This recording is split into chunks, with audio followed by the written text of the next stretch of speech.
थांनाय 22 तारिख मोनाबिलियाव माजबादावहाय जि सासे गरखा कमिउनिटिनि क्लास 9 आव फरायबाय थानाय हिन्जावसा गथ'खौ साबा व्यक्तिया रेप खालामनाय जि मोनसे घटना बेखौ लानानै जों खोब दुखु फोरमायदों। जों बे जाथायखौ जों कन्डेम खालामदों। बारे बारे बेबायदि जाथाय जाबाय थानायखौ जोङो रावबो निश्चय हय्य खालामा। जों दुलाराय बर' फरायसा आफादाबो मालाबाबो जों हय्य खालामा आरो बेबायदि जाथायफोरा जाहाथे उननि समाव जाया बेनि थाखाय कठोर बेबस्था जोंनि प्रशासन फारसेनिफ्राय लानांगौ जों बेखौ डिमान्ड खालामदों। लोगोसेनो बेयावहाय जे भिक्टिम बे भिक्टिम नखरा जाहाथे न्यायखौ मोनो जों बिनि थाखाय प्रशासन आरो आसाम सरकारनिसिम जों डिमान्ड खालामदों। लोगोसेनो जोङो कन्डेम खालामगोन बे रेप केस जि जाथायखौनो लानानै दिनै जि न' सावलायनाय मोनसे आरोबाव गोदान मोनसे जाथाय सृष्टि जादों।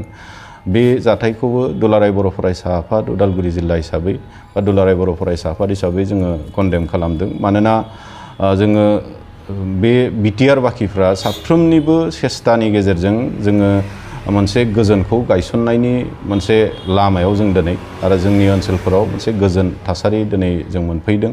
दा बेबायदि समाव जोंनि गेजेराव गावजों गावनि गेजेरावनो जुदि बेबायदि न' सावलायनाय जुदि घटनाफोरा जायोब्ला बियो जोंनि थाखाय खोब मोजां मोनसे साइन नङा। खारन जों बारलांनाय समफोराव जों मोनदों नुबोदों जे बेबायदि फिसा फिसा मोनफा मोनफा जाथायनिफ्रायनो जोङो रावबो लुबैयै मालाबाबो सानफेरि बेबायदि गिदिर गिदिर जाथायफ्रा माने जानाय बेबायदि समफोरखौ जों बारबोदों।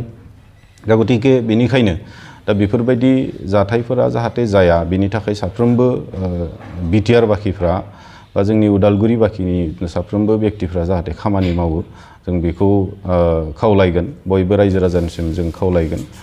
दिनै जायफोरा माने दुसि बिथांमोनखौ जों मोनथिनो मोनदों जे पुलिसा बे साबा व्यक्तिखौ हमबाय आरो जुदि बे केसाव सोरबाफोर जुदि आरोबाव इनभल्भ थानाय व्यक्ति दङब्ला बेखौबो थाबैनो बिजिरनानै नायबिजिरनानै बिथांमोना जाहाथे हमगोन आरो बिथांमोननो माने कठोरनिफ्राय कठोर शास्तिखौ जाहाथे होयो। आरो जोङो दुलाराय बर' फरायसा आफादनिफ्राय जोङो बेनो डिमान्ड थागोन जे भिक्टिम नखरा बिथांमोना कम्पेनसेसन मोननांगौ। लोगोसे दायनिगिरि जाय साबा आरो बेयाव जैखिनियानो माने बे दायनिगिरि होननानै माने उननि समाव आरोबाव जाय सोरखौबाफोर जुदि मोनदेरोब्ला बिथांमोना जाहाथे फासिनि साजा मोनो। जाहाथे बे मोनसे एग्जाम्पल हिसाबै जाना थायो जे फैबाय थानाय समाव रावबो सोरबा सासे हिन्जावसा गथ'खौ बा सोरबाखौबा रेप खालामनो प्लानिं खालामजेननायनि सिगांनो जाहाथे 100 बार साननो गोनां जायो बेबायदि मोनसे एग्जाम्पल हिसाबै सेट खालामनानै गालाङो। नैबे जाथायनि गेजेरजों बे केसखौ बिजिरनायनि गेजेरजों जों दुलाराय बर' फरायसा आफाद उदालगुरि जिल्लानिफ्राय बेखौनो खावलायगोन। आरो लोगोसेनो फिन खनसेबाव जोंनि ओनसोलाव मोनसे गोजोन थासारिखौ माने लाखिनो थाखाय बयबो जाहाथे खामानि मावो जों बेखौनो खावलायगोन। दुलाराय बर' फरायसा आफाद हिसाबै जोङो एसे गोथौयै नायदों दिनैनि जिखिनि जाथाय बेवहाय माबायदिहाय बेबायदि न' सावलायनाय जाखो बेफोर गासैखौ जों बिजिरनाय जागोन।